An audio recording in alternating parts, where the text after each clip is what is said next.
Ang Biblia nay daghang asoy mahitungod sa mga tawo nga nabuhi pag-usab. Diha sa unang sulat ngadto sa mga Hari kapitulo 17 hangtod 24, nabuhi ang anak sa balo sa lugar sa Saripta. Gidungog sa Ginoo ang pag-ampo ni Elias. Mibalik ang kinabuhi sa bata ug siya nabuhi pag-usab. Diha usab sa Ebanghelyo ni San Lucas kapitulo 7 bersikulo 11 hangtod 17. Si Jesus mismo ang nagbuhi sa anak sa balo sa lugar sa Nain. Ug dili sad nato kalimtan ang very sensational, very trending nga asoy sa Ebanghelyo ni San Juan kapitulo 11 bersikulo 43 hangtod 44. Kung diin gibuhi ni Jesus si Lazaro nga upat na kaadlaw nga patay. Apan lahi kini sa pagkabanhaw ni Jesus. Nganuman, tungod kay ang iyang pagkabuhi pag-usab, wala na'y kamatayon. Ang uban nga nabuhi pag-usab, namatay ra gihapon. Sigon pa sa sulat ni San Pablo ngadto sa mga taga-Roma, kapitulo 6, bersikulo 9. Si Kristo nga nabanhaw gikan sa mga patay, dili na mamatay pag-usab. Karong adlaw mao ang Domingo sa Pasko sa pagkabanhaw. Gipahinumduman kita sa pagkabanhaw sa Ginoo.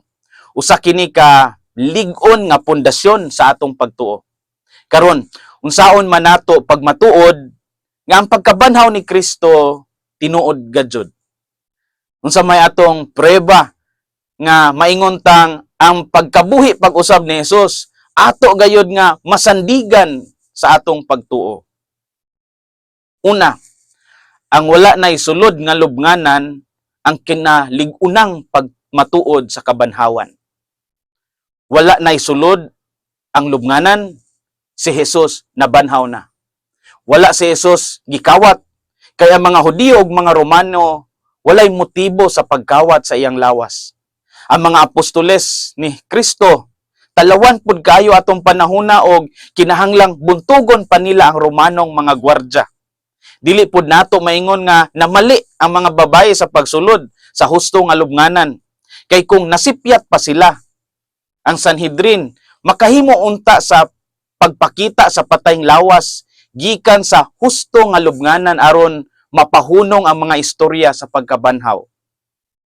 Layo ra gyud kaayo ang giingong gikawat ang iyang patayng lawas. Kay ang mga panapton sa paglubong ni Jesus gipasagdan nga maayong pagkapilo. Nan dili ni siya mabuhat kung gikawat pa kay sayod tang magdali-dali ang mga kawatan. Mao nga mas kumbinsido gayud ang giingon sa mga anghel, si Jesus nabanhaw gikan sa mga patay. Ang wala nay sulod nga lubnganan ang kinalig-unang pagmatuod sa kabanhawan. Ikaduha, ang mga saksing kababayin-an lig-ong pagmatuod sa kabanhawan. Ang balaang mga babayi nga nakasaksi mo'y dugang mga pamatuod nga ang mga ebanghelyo tukma gayud nga patik sa kasaysayan. Atong hinumduman nga ang mga babayi second class nga mga lungsuranon panahon sa Biblia. Ang ilang testimonya dili gani gitugutan sa korte. Apan ang Biblia nag-ingon nga ang nabanhaw nga Kristo unang nagpakita kang Maria Magdalena ug sa ubang balaan nga mga babayi. Bisan ang mga apostoles wala motuo kang Maria sa dihang gisultihan niya sila nga walay sulod ang lubnganan. Si Jesus nga kanunay adunay espesyal nga pagtahod niini nga mga babayi, nagpasidungog kanila ingog unang mga saksi sa iyang pagkabanhaw. Ang lalaki nga mga magsusulat sa ebanghelyo walay laing mahimo kundili isulat nga ang mga babayi gayud ang nakakita una kang Jesus. Tungod kay ingon ni anak man gayud ang nahitabo. Ang mga saksing kababayin-an lig-ong pagmatuod sa kabanhawan. Ug ikatulo, ang bagong kaisog sa mga tinun-an lig-on usab nga pagmatuod sa kabanhawan. Human sa paglansang sa krus, ang mga apostoles ni Jesus nitago, nahadlok nga sila sunod patyon.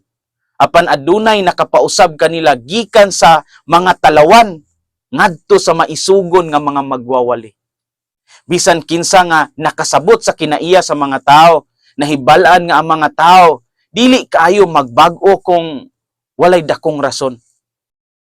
Kana nga impluwensya mao ang pagpakita sa ilang agalon nga nabanhaw gikan sa mga patay.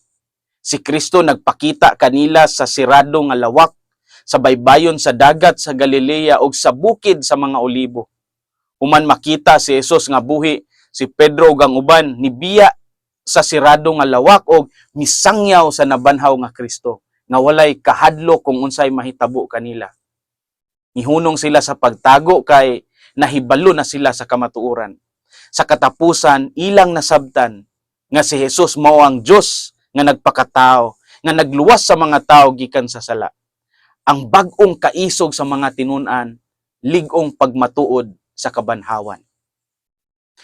Kini pipila lamang sa mga pagmatuod nga ang kabanhawan dili sulagma sa huna-huna sa tao. Nga dili kini usa lamang kadaw drama sa radyo. Nga kini dili lamang himo-himo kaniadto. Si Jesus nabanhaw og kana tinuod. Ang wala nay sulod nga lubnganan ang kinalig-unang pagmatuod sa kabanhawan.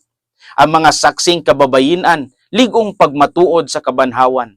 Ang bag-ong kaisog sa mga tinun-an lig-on usab nga pagmatuod sa kabanhawan.